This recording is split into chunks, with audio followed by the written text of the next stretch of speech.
西掩埋场昨下晡熊熊大火，今仔日透早个小可咧出现，初步判断有可能就是电池无分类才引起的。高铁冷静车厢实施3礼拜外有办外的劝导案，高铁表示阿婴仔甲破病患者无伫劝导的范围，今仔日开始会改做是流行的引导。辉达公司进驻北斯科计划冻店，成功人寿有地上权决定今仔日破土，佮讲这是内部的活动，无邀请到台北市政府。观众朋友，大家好，欢迎收看10月16中昼新闻，我是麦尚莹。头先咱要做回来关心的，就是这台南市安南区城西的掩埋场，昨下晡是熊熊大火。这消防局前后呢抢救7点钟，才总算把这火势控制好掉。也毋过今仔日透早还阁小可咧出现，即马现场4台水车是继续咧转水，初步判断有可能就是电池无做好分类才致死的。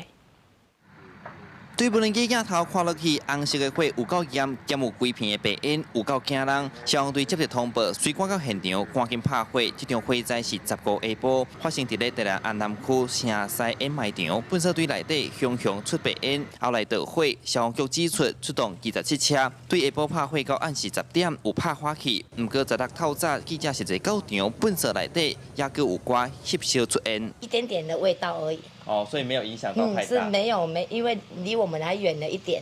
之前好像也有的啦。之前也有，可是好像没有这次那么严重。晨曦焚化厂发生大规模的一个垃圾火警首先我们在1个半小时内就让火势给局限住了。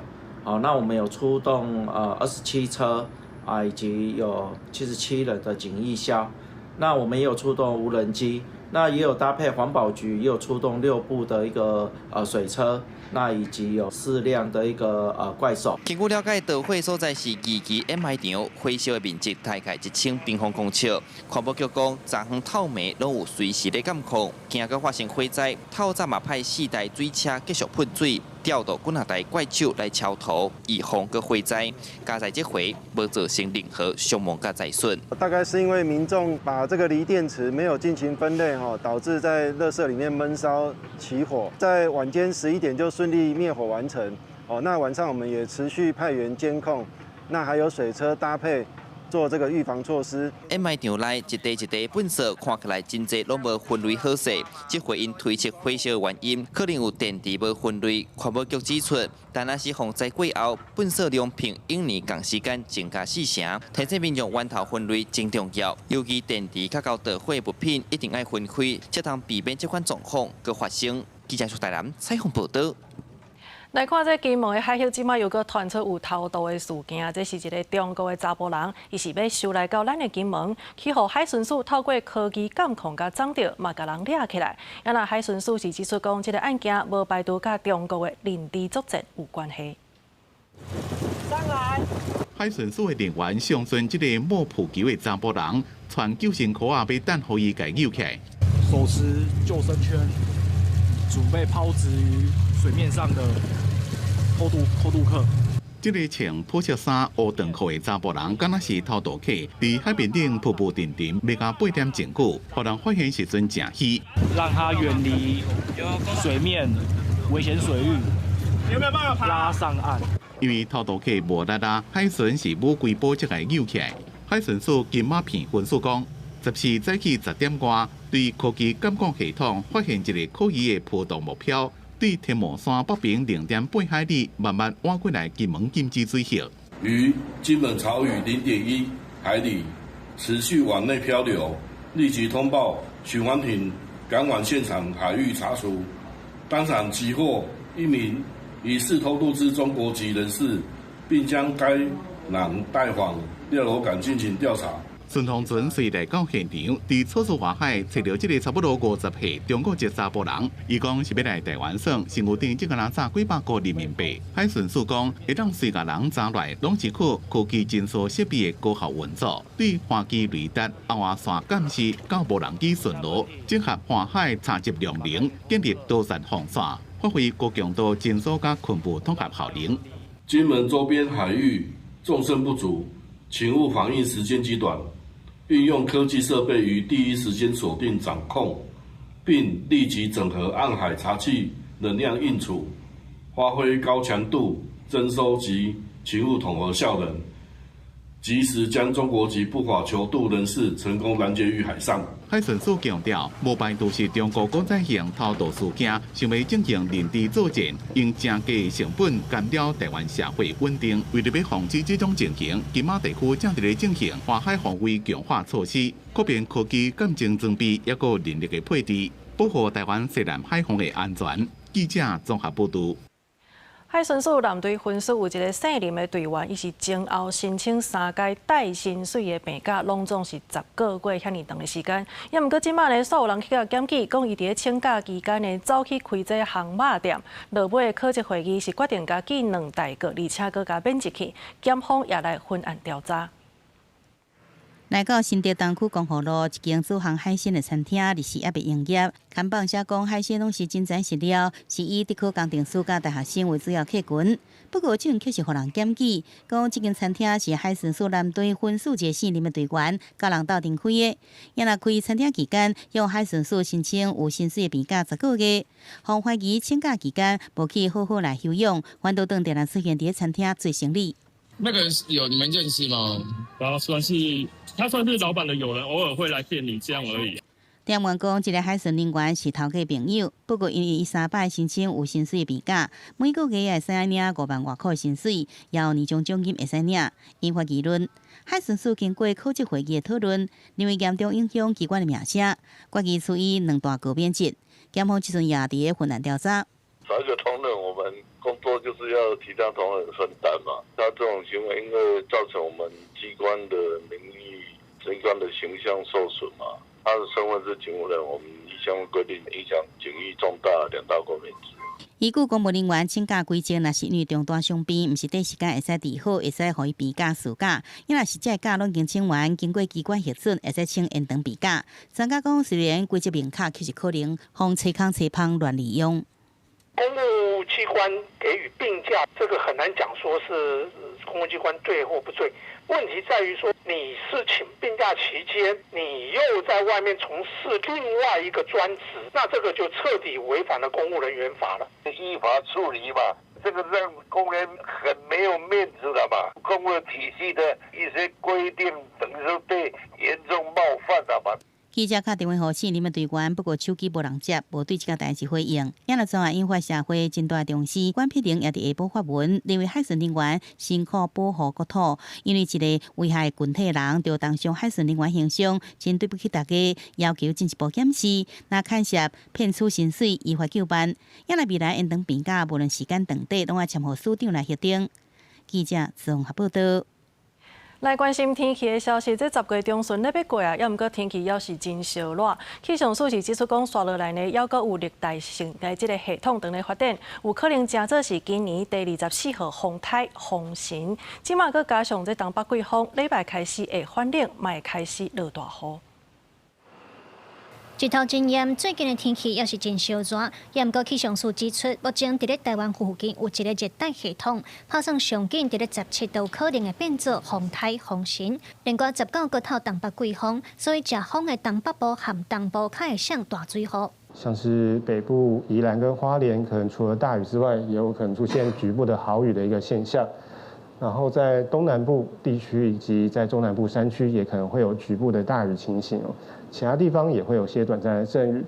那在降雨趋势的话，预估是从19号周日开始是在逐渐的增加，然后到20、21号这2天呢，可能就是降雨最为明显的时候。气象署嘛表示，因为东北季风的关系，19以后全台湾各地嘛会明显反冷，平均是降温6度至8度，各地温度会降到30度以下，会较凉冷一寡。周一20号也是会有明显下降的情形，也是不到30度的一个情况。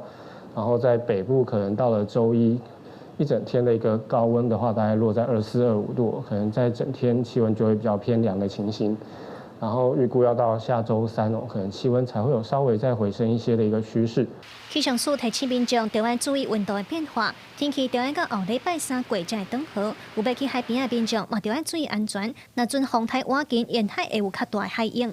记者担心东郑准由台北报道。高铁推出冷静车厢到单已经3礼拜外，是引起未少争议。董事长苏德是强调讲，这政策伫宣布的时阵，都有讲会排除囡仔，也阁有无通自主控制的患者。后手因会调整这执行的方式，也会甲亲子团体继续来对话。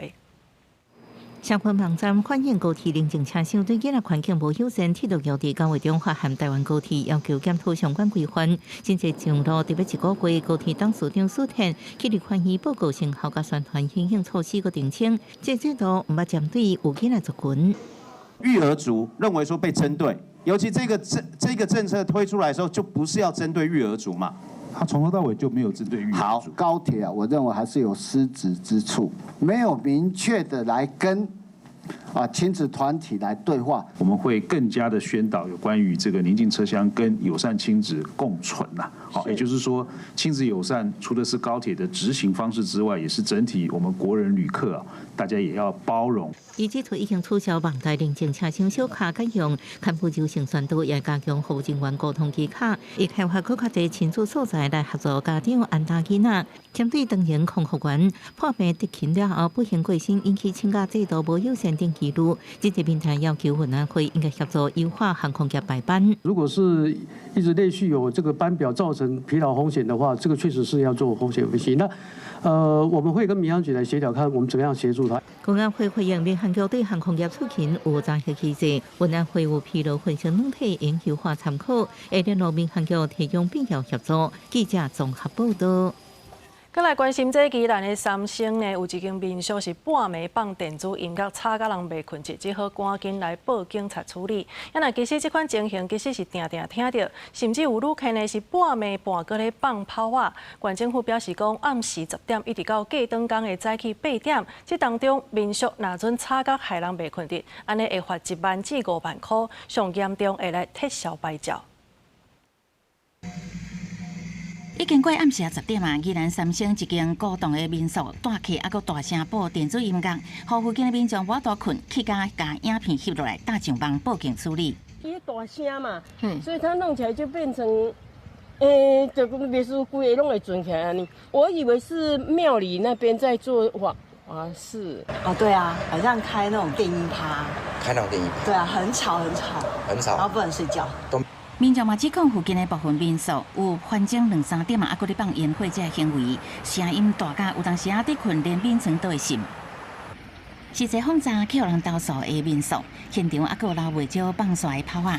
准讲这阵啊，国内旅游带速率无好，不过宜兰民宿的数量却愈来愈侪，部分无合法管理，冲击居住环境。尤其这个月连续假期侪，有民宿业者讲全县订房率差不多有4成，状况是规年较好的时段。啊，不过当时嘛，互扰民这个问题变得更加严重，互人投诉的业者提出过程无做回应。民宿有扰民的相关行为的话，可以报警，或是请环保局到场查证属实的话，依照发展光条例，可以处罚1万到5万的罚款。针对民宿扰民，县政府2021年就依照发展观光条例，也甲民宿管理办法发出公告，禁止民宿伫逐天暗时10点至早起8点有吵闹、烘肉，也甲使用卡拉 OK 行为，违反规定的，会当罚1万以上5万以下罚款。连当时社区内的民宿，互人罚2届以上，这个社区区分所有权人会当召开会议，决议是毋是撤照。啊，毋过若是高档的民宿撤照的法律授权不足，这部分会向中央反映是毋是爱受罚。公司新闻采访报道。高雄有一个民众是买新厝，去年12月才拄交厝尔，也毋过今年5月开始咧装潢的时阵，这天棚煞开始滴水，而且阁生菇。后来才知影讲，原来是伊的顶下站这冷气呢开伤冷，所以天棚甲壁倒的温度来到伊遮的时阵，袂输是退冰出水共款。这建商甲住户无共识，所以建议这个厝主拍官司来解决。木港甲客厅天棚的装潢拆开来检查，也毋过毋若客厅，厝主带记者伫厝内踅一轮，对客厅、在身躯间到房间的天棚，拢有真大范围的居住隔伫遐。原本只有在主卧室那边发现，然后现在已经延伸到客厅这个位置。厝主开1500多万买38平的新厝，是高雄有名的建商伫112路的新建案。去年12月交厝时无装潢，5月开始装潢了无偌久，天棚却是一直清水珠，造成4块有影的壁拢生菇，部分的查做总红也升高，若是要跳掉检查，还佫加开30外万。警戒上过来看，他就是说是因为楼上冷气开太冷造成的，他们长期冷气很低温的状况。建商的意思是说他们没有责任，事情发生到现在已经4个多月了，这个问题一直没有解决，所以我们一直都没有办法就是继续装潢下去。建商5月初15号互补助台单位人员，其中2户伫厝主的楼顶楼骹，而且敢若规工开冷气，造成厝主的厝因为温差伤大，水汽加做水珠。装潢业者建议楼板甲装潢天棚板中间留出20到30公分左右的存款，并且拆解阴霾来改善。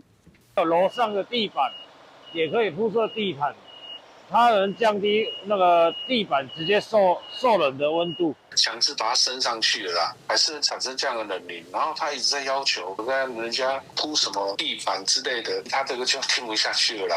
很多邻居都有影响，我们强制把它冷气已经提升到22度了，其他的物别都没有问题啦。建商讲厝无问题，而且租客要做厝的权益，应该是伫中间来协调。若双方无共识，应该用法律途径解决。至于建商若是厝头家，也是卖厝的人，厝主买厝却是因为建商租客造成无法度来装潢大力气，建商的处理方式恐惊有厝主无法度接受。记者综合报道。来看到这刑事局有查到一个黑道背景的暴力讨销的集团，这个姓江的主嫌呢，去年互人掠到这地下缴警的机房，刷了，佮互警方发现讲，这当中有3个成员，互因的集团逼因来跋筊，而且佮欠钱，也佮有受到虐待，所以落尾是甲7个人移送侦办。特警人员被推入去攻坚，去年7月，刑事局警方查到一个地下跋筊机房。出头的是一个天道明、太阳联名姓江的主嫌，逮捕12个成员，互台中地方法院判跋筊罪。不过后来检警追查，伫电脑甲手机内底发现案外案，这个集团涉嫌犯几啊件暴力凌迟的事件，受害者拢是集团的成员。算是应征他们这些博弈集团的员工，然后博弈集团的主嫌会逼迫诱使他们会去下注，只要他们下注的时候钱赌输了，他们钱付不出来，他就会胁迫他以及他们的家属签本票，然后再拿出赎金来放人。集团的成员洪强表爱用氯马桶的来洗喙，查附近发火了后，再搁掺水啉落，也是用棍仔甲喊。有3个成员洪强表就爱地赌，欠30至180万不等，再搁封闭签本票控制行动，而且甲因凌迟，恐吓要甲因剁脚剁手，或者是袂去干部罪。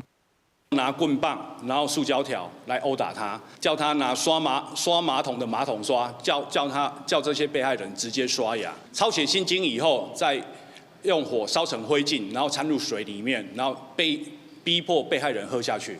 警方今年7月，佮甲这个姓江的主嫌等7个暴力集团的成员逮捕到案，查扣电脑、手机啊、相簿、各种的棍啊等犯罪证物。专案以涉嫌犯组织犯罪防制条例、刑法加重妨害自由罪、恐吓处宰罪，移送嘉义地检署侦办。记者综合报道。云林的埔中有一搭公有的蒙阿波，互人偷倒用建废弃物，而且呢，哪像佮甲放火。乡公所表示讲，因为这个所在呢是较压贴，这监视器是无几台，所以目前已经甲警方来报案。也那环保局是强调讲，若准有查到行为人，安尼就会照空污，也佮有废弃物清理法甲伊上班。明显是营建废弃物。一大堆用建的废弃物，阁有阵阵被引清出来伫吸收。云林县埔中乡仁中公墓地这阵啊，去互不法分子乌白倒用建的废弃物，包括砖啊、遐装潢废材等。10时暗时啊，顿的废弃物就会烧起来，相对用1点钟才甲火拍化。火烧了才知，即摆就是讲，伊这地点较偏僻啦吼，拄啊伫咧埔中乡甲元中乡的交界，听咧传讲是半暝啊，因为遐算偏僻啊，半暝啊，伫咧暗时阵来偷盗啊，所以可能这方面嘛是爱需要经历吼，咱这个资源啦吼。埔中乡公所是讲，因为仁中公墓地挖近在78线东西向快速道路边，不法分子上到这位真方便，较袂互发现，倒袂少用建的废弃物。发现火灾了后，才也出来，公所已经报警，要来追查行为人。一堆安尼啊，虽然关度未真悬，但是我感觉这若无紧，咱无紧家己来做这个取缔，也是预防点，未来嘛是惊伊变常态性。公所已请当地派出所协助查找行为人，并尽速加装监视器管理。后续如警方有查获行为人，本局将依违反空污法及废弃物清理法等法规规定办理。部长向公所讲，人中公墓一定每年会办理迁葬的作业，为了避免又搁互人乌白倒废弃物，会请厂商加装监视器，简单的围篱啊，甲派员加强巡逻应用，呼吁民众若是有发现可疑的人士出入，会当向相关的单位通报。公司新闻采访报道。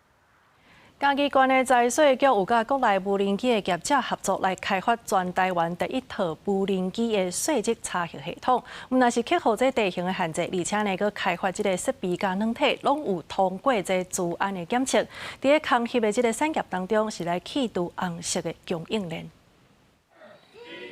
是起步的设定了后，这台无人机就当自动飞行甲翕相。嘉义县财政税务局配合国内的无人机业者。开发国内第一套土地税籍的空翕查核系统，唔但解决土地查核受建筑也是地形的限制以外，嘛提升税籍资料的正确。那它可以规划路径，而且包括它的影像到达4K， 所以非常清晰。那跟一般的所谓的卫星的拍照有时候那个解析度不是那么高。那它完全解决了这个问题。税务局表示，透过无人机来协助土地的查核，这个计划为2020年就开始来推动，配合业者家己开发的软体，佮有相关零件的制造，这套无人机设备拢有通过资安的检测，拢无用到红色供应链的零件，降低资讯漏下的问题。过去的话，他会认为你的量这么少，其实我有技术能力，我也不会跳下来做这个东西，这个就是一个比较大的问题。但是呢，从2023年开始，其实因为大家认知会有这样子疑虑的时候，愿意跳进来的供应链越来越多了。那所以我们现行的资源也越来越多。税务资料是足侪拢是人民财产的资料，拢是足机密的资料，足侪资料。所以人惊讲这个资料来流出去，包括我翕的图纸的部分嘛，拢流出去。所以人到尾就怎讲？找本土的厂商来做去红色链这个部分来演绎。透过无人机科技的运用，解决台湾山区土地歹查核的问题，减少民众对土地查核的争议，佮会当保护税务人员的安全。税务局讲，已经有关系的税务机关来了解目前使用的状况，会向因来分享，希望替税务工课带来新的科技技术。记者林慧婷嘉义报道。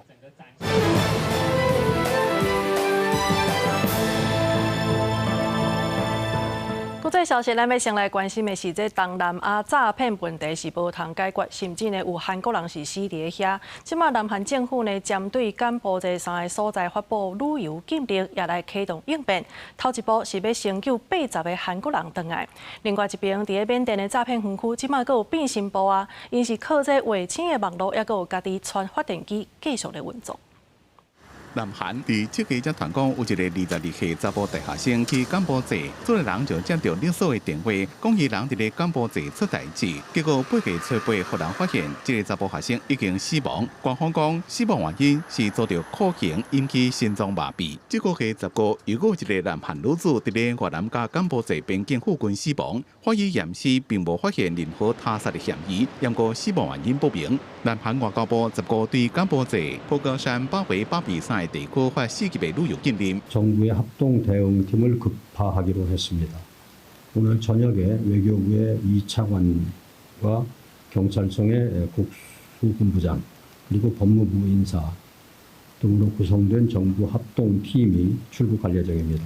联合应变团小组将会甲柬埔寨官方协调安怎救80位伫咧柬埔寨失去联络的国民。柬埔处理伫咧2变骚动的时阵，羁押的韩国人遣返加调查。柬埔寨内政部也证实，22岁韩国籍的查甫大学生遭受酷刑死亡。检方即马以残忍手段杀人、科技诈欺起诉3个嫌犯，并且通缉共犯。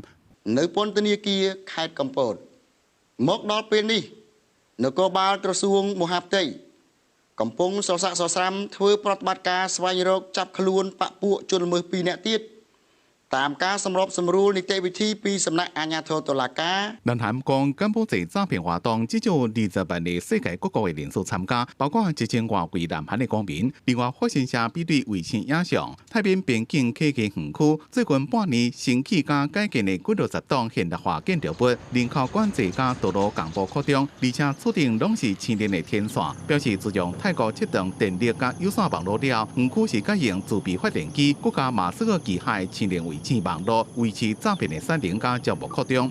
美国国会联合经济委员会讲，已经开始调查千年加诈骗园区的关联，也在团马斯克作证。This is good guys versus bad guys. There's no two ways about this. It is very black and white, and we need to, as a globe, become intolerant of modern day slavery and the result of what you can get these slaves to do that is so destructive. 民间反诈骗集团希望扩大跨国司法合作加科技组动，并且讲英国加美国已经起诉东南亚诈骗集团的金主，冻结因的资产，要求维持网络抑个平台业者主动切断园区的连线，唔通帮助犯罪。公司新闻张玉林编辑。伫非洲的马达加斯加是全球上界散车的国家之一，在当地青年呢是来抗议政府失灵。即马示威活动已经成功啊！因的总统拉乔利纳呢是走去海外，由这军方来组一个过渡政府，打算伫2冬内来举办大选。经过几个礼拜反政府示威，马达加斯加军方宣布接管国家。On a pris la décision parce que j'ai expliqué ça plusieurs fois. Parce qu'il n'y a rien qui marche à Madagascar. Il n'y a pas de président. Il n'y a pas de président du Sénat. Il n'y a pas de gouvernement. Il n'y a rien qui marche. 国家无法度运作，宪法连环被吞下，军方接管国家，立刻暂停现行的宪法。除了国民议会以外，政府机构拢总解散，做过渡政府，任期上长2年。Et vous tenir des élections? Bien sûr. Bien sûr. Au minimum dans les 18 mois, au maximum 24 mois. 军方接管之前，国会先通过弹劾总统，总统府方面讲无法律的依据，不过宪法法庭确定有效，落去真侪人庆祝政府倒台。C'est une très bonne nouvelle pour nous, pour les militants, pour tous les Malgaches. Et vraiment, c'est incroyable parce que il y a 2 semaines, on se battait force à force avec les militaires. Et aujourd'hui, nous avons gagné. Une annonce vraiment qui mérite une célébration nationale. Voilà. 马达加斯加是全世界上散车的国家，全国有7成5个人拢生活伫咧散车线以下，贪污严重，高通膨、高失业率，长期欠水欠电，少年人挡袂牢起来呛声。历世代心中这把火伫军方换过来了，甲政府规个扭来。Alors que nous avons vu que le peuple était à bout de souffle. Donc c'était vraiment quelque chose de formidable que l'armée a pris part aux revendications du peuple.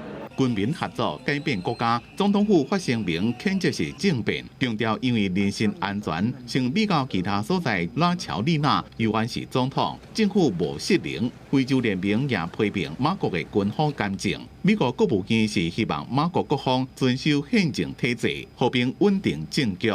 公司新闻林业主编辑。美国的国防部长赫格塞斯是来推出国防新闻采访的协议，不过煞予新闻界甲联合抵制。有50个记者呢是做伙交出因的记者证，而且伫咧昨下晡物件款的全部拢安尼离开。也那赫格塞斯是伫咧社群媒体来打出握手再会的这个表情符号来回应。过去数十年，媒体记者若是挂记者证，大部分因无受限制进出5个大厦飞机别所在自由行动，拜访官员办公室进行采访。不过，赫格塞斯新推出的21页国防新闻采访协议，规定军方人士无经过允准，免接受媒体采访，飞机别信息也袂使。媒体若是报道无经过授权的消息，是属于犯罪行为，免受宪法第一修正案，也就是对言论自由甲新闻自由的保护。各用15下晡5点做期限，下令无签税记者爱交回记者证，离开5个大厦。对这史上上严格2层审查制度，美国新闻媒体用容反应是更换凭记者证，未去做传声筒。当日下晡4点，将近50位登记被派驻伫5个大厦记者，收拾记者室的个人办公用品，全部拢行出大楼。Well, the Pentagon certainly can restrict the publication of classified information, but unclassified information is something that I think goes too far when it comes to the First Amendment. Journalists have a right to gather news. They have a right to ask questions. They have a right to publish unclassified information. 赫格赛斯回应是伫社群媒体发出一手再见的表情符号。川普伫白宫记者会被问到这代志，伊是就听赫格赛斯伊讲，媒体对世界和平、国家安全有真强的破坏力。I think he finds the press to be very disruptive in terms of world peace and maybe security for our nation. Press is very dishonest. ABC、CBS、CNN、NBC 甚至是上支持川普的福斯新闻，全批各主要电视新闻媒体拢拒绝配合赫格赛斯，佮发表一份联合声明，指新规定会阻碍记者提供重要国家安全议题，互全国甚至全世界领略。纽约时报对外表示，新闻服务时代上不是总统。华盛顿邮报讲，任何订立真相的新闻机构拢免接受，互记者加做政府代言人的条件。不过，也受媒体愿意配合，签过红报新闻采访协议，就是右派的新闻付费频道 One American News Network 公司新闻王慧文评价。另外，在美国又来打造关岛基地的防卫系统，因的目的就是为着要来吓惊中国，警告因唔通乌白对台湾来出兵。也那咱外交部长林佳龙是表示讲，除了美国大动作以外，咱外交部明年度也来增加109亿的预算，来反制中国打压国际空间的行为。外交部115年预算变415亿300万，比去年增加109亿。虽然部长林佳龙讲，是因为点总预算的比例有降低，加上中国对咱的邦交国施压，互因好处打压咱的国际空间，所以要结合公司部门资源进行无偏帮外交战略。不过，国民党立委质疑讲，这价值外交，敢是真做利益外交？增加水的价值，增加水的价值，增值的意思啦，嘿，利益外交啦，谁跟他有利？川普开口闭口攻击啊 ，CPTPP 没有，台美租税协定没有，你没有成绩啊，你养牙不会像花蝴蝶一样。114年度我们的国际行销宣传的1.1亿全数被删除，台湾宣传变少的同时，代表什么？代表就是中国可以在国际上大鸣大放。这个时候必须要透过可能国际媒体，好，会有一些比较有影响力的这一些影音的平台。那我们是期待说，既然我们做的那些内容，如果没有通路，那效果还是零啊。面对中国外交预算的加权，25年来规模直头增加11倍。民进党立委希望保留宣传费，让国际看到台湾。不过立委罗美莲讲，115年内底推广华语的预算，哪像甲侨委会有重复。原先是侨委会在主责，而且侨委会在欧洲已经有20所的这个华语文这个学习中心。你们这个计划有没有什么怎么样的区别？我们甚至可以进入他们政府里面，我们也会把侨委会的力量整合进来。上时美国媒体《华尔街日报》报讲，美国五角大厦正在打造关岛防卫系统。有美国军官讲，强化关岛基地是为着阻挡中国拍台湾，展现美军的作战能力。林佳龙嘛讲，美国这个举动当然是影响中国军事扩张。除了台海之外，我想包括整个第一岛链其他的地区，也都密切相关。我们也会跟理念相近国家共同来维护区域的和平跟稳定。即嘛因为美中传习会无确定的因素，总统赖清德拜访友邦，过境美国的计划敢是有上新的进度。林佳龙敢若讲，元首出访是外交部工作的重点，然后进一步的安排会由总统府来说明。记者综合报道。即马受到这台美关税影响，真侪企业呢是来实施减班休困，其中是台中市占上侪。今仔日劳动部是来公布上新的统计，目前这全国减班休困的总人数是8543人，比月初搁较增加38个，也是以制造业占上侪。受到美国关税影响，劳动部昨日公布上新的减班休困人数，也有了增加。目前拢总有432间的公司，人数是8543人，比月初搁加34间的公司，人数增加38人。劳动部表示，虽然看起来有增加，不过有53间的公司停止减班休困，拢总有1618人恢复正常的工时。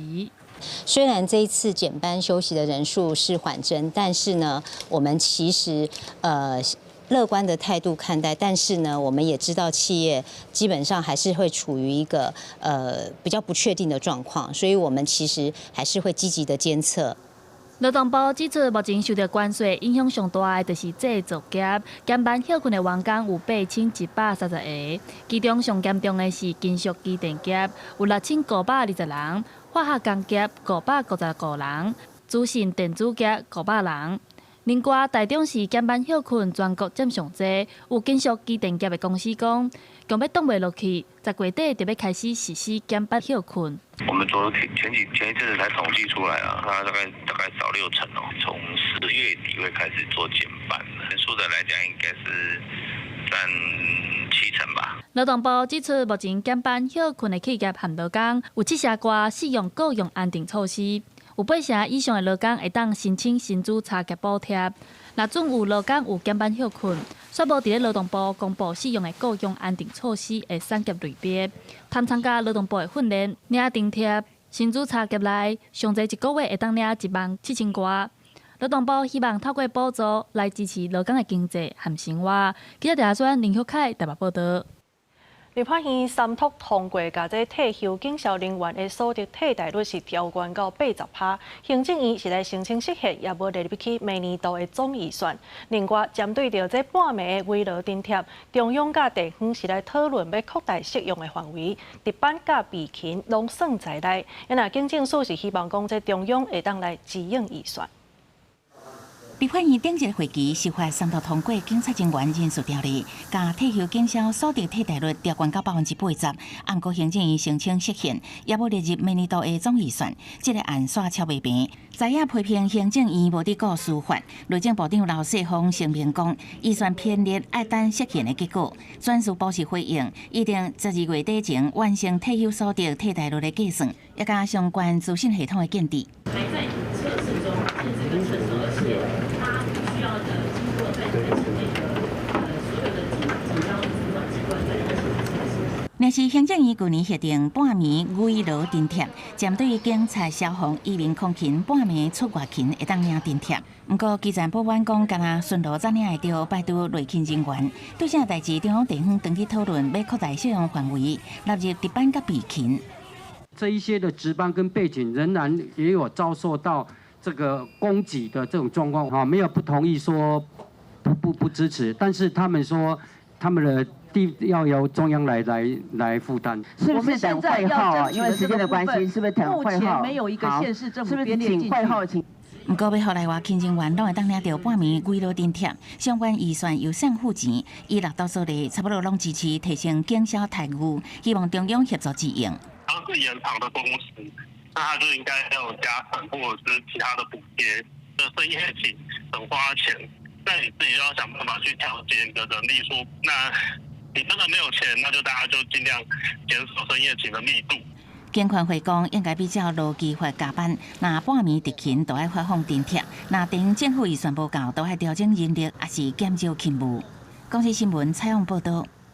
来关心这回答的台湾总部到底敢有要设伫个北树科的 T17甲18？即马就是因为这土地的归属问题是要敲袂好势，也毋过成功人寿呢是决定今仔日要来破土，而且阁无邀请到台北市政府。外界是解读讲，这是要甲台北市政府来对价，因为台新成功金矿的总经理林维俊，伊是强调讲，举办这破土的典礼呢是合法、合规，而且佫合契约的。台北市长主办案是讲，希望成功人寿会当合意来解约，透过市政府专案来设定地上权，互辉达公司会持续拍拼来沟通。另外来关心的是，即马中央气象署是有告讲，这热带扰动呢会伫即礼拜有机会正做是轻度的风台，北部甲东部会受到影响，所以会开始来落大雨。也若花莲的光复乡，这中央紧急应变协调所重点变做是有风台，除了是监测这马太安溪的崩山湖即个水位，若准这累积雨量伫200毫米以上，嘛会开始来撤离。放送系统因为进前浸着水，全部全土山已经无法度使用。花莲光复顶乡镇的灾后复原也搁伫咧进行。如果热带扰动伫即礼拜六会变做风台，中央前情协调所变做紧急应变协调所，昨日开始重点放伫咧风台准备工作，也搁放送系统。麦克风测试，麦克风测试。这目前倒是搭一个啊，效果无好啦，后壁我听袂到啊。村里拢开始收到新的放送系统，不过大同村试了效果无啥好。因那大华村即马只甲装喇叭，因为新的线路加主机也未收到。我唔知顶管到货啊，顶管到货啊，顶管啊，也未连落来，也未看来遮啦。总协调官桂连成功，10日会全面验证各村的放送系统。花莲县政府也赶紧采买设备补强，除了放送系统，中央甲地方也拢确定特地方案启动的时机点。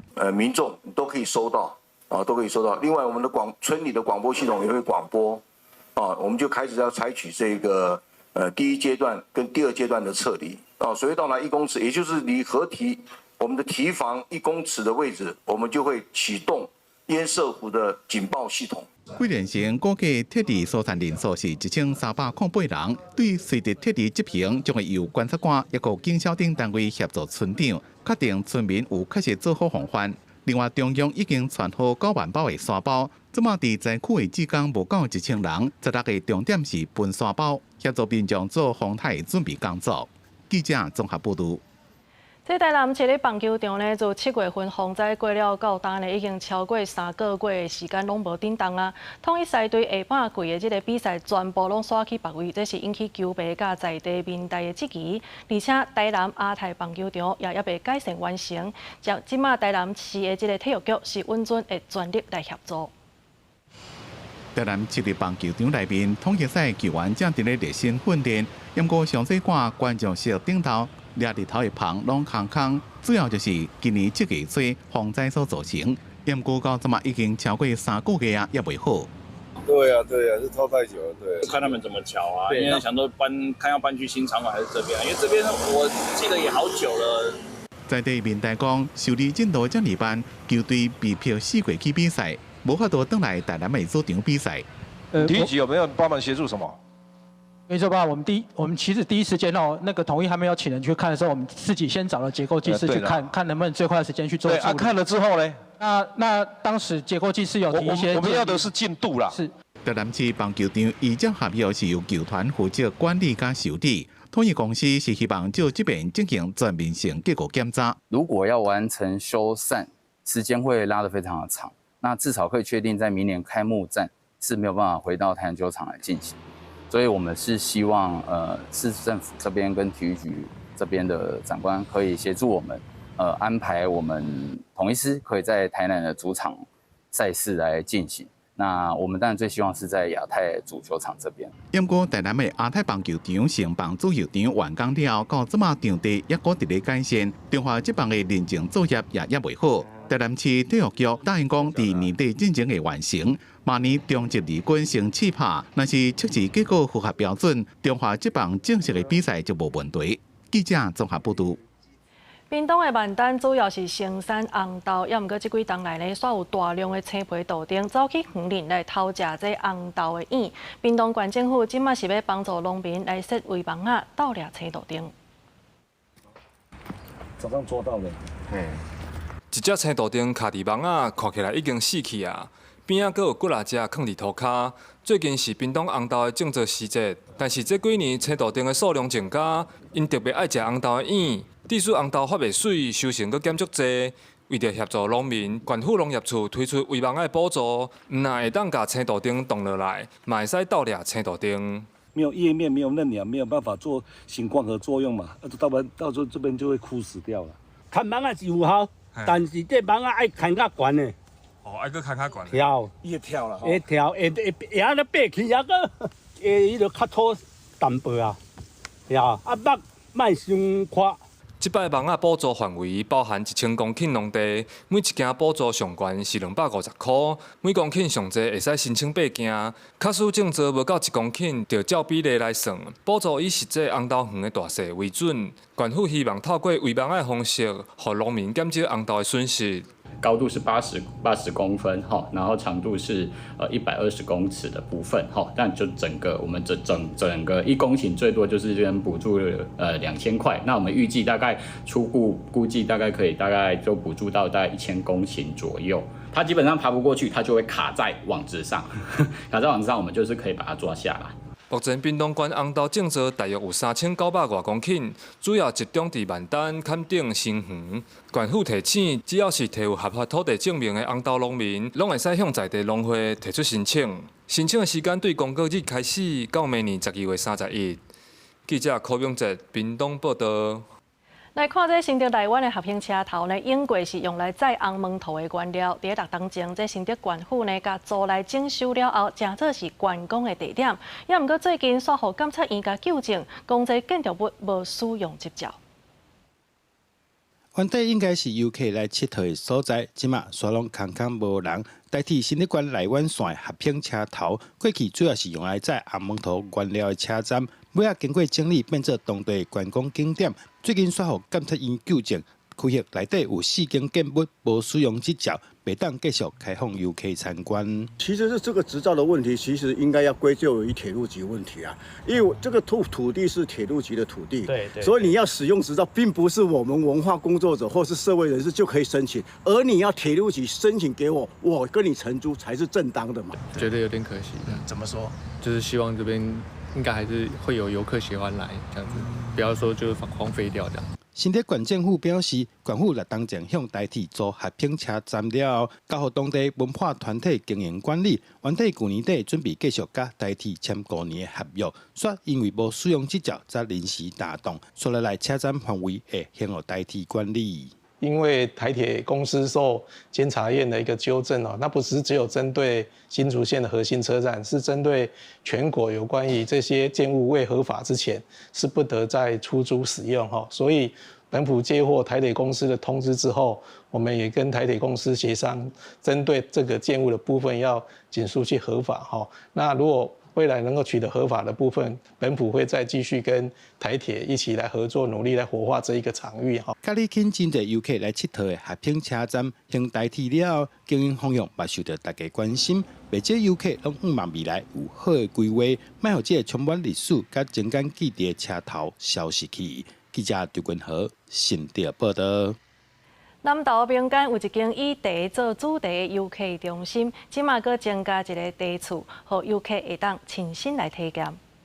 大的茶球，它目前有280台，已经是台湾第1大茶球。导览员甲游客介绍南投做茶过程冷暖的茶球，嘛提供满茶时爱穿的衫，甲过礼啊，互游客体验。那详细说明做茶过程，嘛互游客亲身插茶。这是交通部观光署33国家风管处伫清北坑游客中心的茶文化主题馆。有新开幕茶厝，游客来遮唔但会当熟悉世界茶和台湾茶知识，会使穿黑板茶衫，阁会使插茶，真正真趣味。尤其是会使敷面膜，进前袂想到讲茶米会使做面膜。我们现在泡的这泡茶是我们松柏里特有的松柏长青茶。茶厝有专业的师傅用泡茶来招待游客。清北坑游客中心除了茶文化馆，也增加一间茶厝，游客通啉到中式和西式的茶，另外阁通食到民间的茶、姜黄和红芪，才会农特产料理。现场也有规划一个让青龙卖农特产的空间。较早咱讲第一泡茶爱倒掉，我就是咧洗茶米呢，结果唔是呢，结果原来是要互迄茶叶它是球形的，然后要让它舒展。来咱清北坑、南投清北坑民间遮上好的茶米、上好的农产品、上好的特色，包含咱中部5县市的，拢会当伫遮买会到、看会到。是一个品茶跟一个展售的空间之外，那他们后续也会再推出茶文化的讲座、茶工艺的展示，那还有茶乡体验小旅行等等。33国家风管处表示，游客会当透过33处的网站，线顶注文免费的导览、茶茶体验等等，也指出未来茶处嘛规划推出茶文化讲座、茶工艺展览才会活动，互民众了解茶米的文化。记者邢平仪南投报道。中华的亚丁牌文化呢是传承超过100档的民俗活动。这阵嘛是有布袋戏团来推出亚丁牌戏出，伫校园来巡回演出。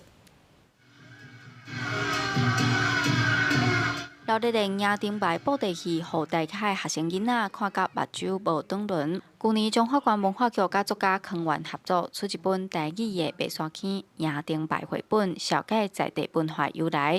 今年布袋戏团改编这本囡仔册内容，巡回学校搬戏。咱透过戏剧、透过文学以及咱这台语的演出吼，希望小朋友以及大人吼，拢对这个历史啦、传说啦、文学吼，拢有一个定心的这个了解安尼啦。看戏上欢喜嘛，还佫真趣味，欢喜过程咧接受迄个语言，安尼才是趣味啦。吼，你若讲叫有人看者吼，无声无影，可能会较歹。所以用个红仔册甲改做布袋戏，嘛有伊好处。白山区文德宫服侍全台湾唯一伫乌西部的福地老爷，今年元宵节举办野灯牌活动，伫庄内了境祈求地方平安，已经传承超过100年，嘛是中华县的无形文化资产。这边的布袋戏巡演，拄好伫文德宫附近的白沙国小演出，囡仔人看戏嘛特别感动。咱即届伫学校看到的布袋戏是咧讲野灯牌，我感觉真亲切。今日呢有机会，互1年到4年的囡仔吼来看布袋戏，那以这个方式呢来了解在地文化甲传统的艺术，我感觉是一件足有意义，对囡仔来讲嘛足趣味的代志。学校表示，文德宫离学校敢若600公尺，是共一个生活区啊。学校嘛甲野灯牌列做重要的文化课程。即摆透过传统布袋戏演出，毋但互囡仔人学着台语，也会当用多元趣味的方式了解野灯牌的由来。记者杨淑晴综合报道。即马全台湾65岁以上的时代，每10个人当中都有8个人有失智症。这社福团体是专工对日本引入教材，带民众来了解时代的失智行为。好，一饮而尽，干杯！啉落手中一杯面包汤，老师带领学员正式进入失智患者的世界。学员甲桌顶的卡片按照指示分好势，顶管写的拢是失智患者会拄到的状况，亲像记忆变歹、失去时间、空间的观念等等。社区团体专工对日本引进一套认捌失智症的教材，透过浸水式的体验，互民众知影什么是失智症。来参加的学员最少拢甲失智症有关系，有人为了要照顾治病时代，有人是要提早做预防。我们自己如果很早就意识到有这种状况的话，用平常心互相的才不会体验，然后不会互相排斥啊。像爸爸是帕金森氏症的失智患者，那我们也许可以用什么样的方式或是心情，可以去去照顾他，让他可以有比较好的一个感受。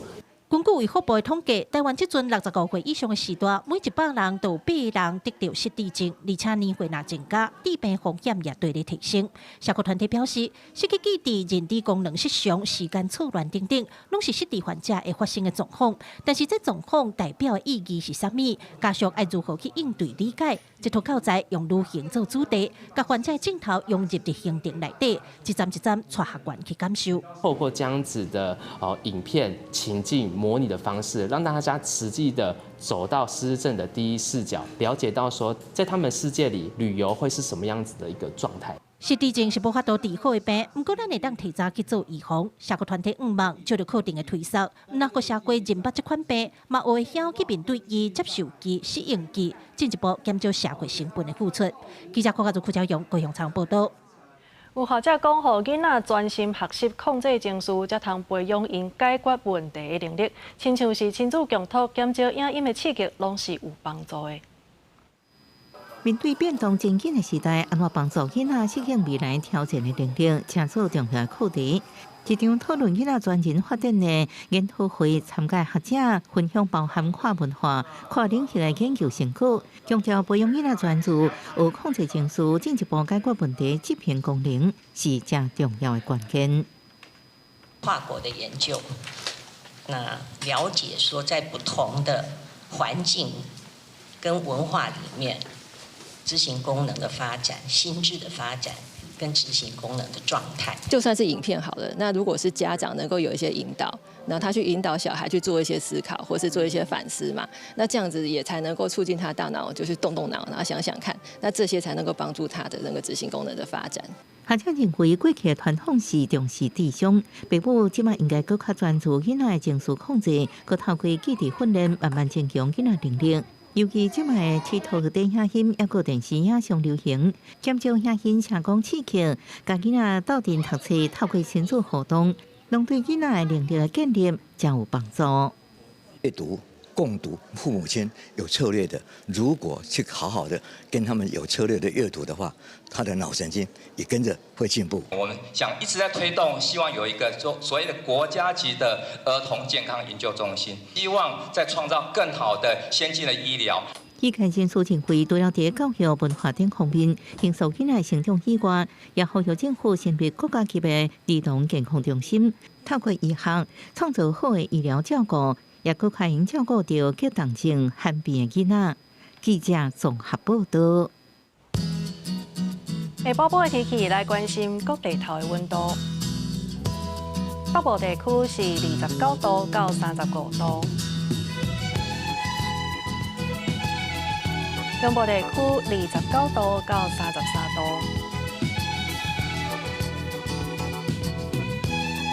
南部地区29度到36度，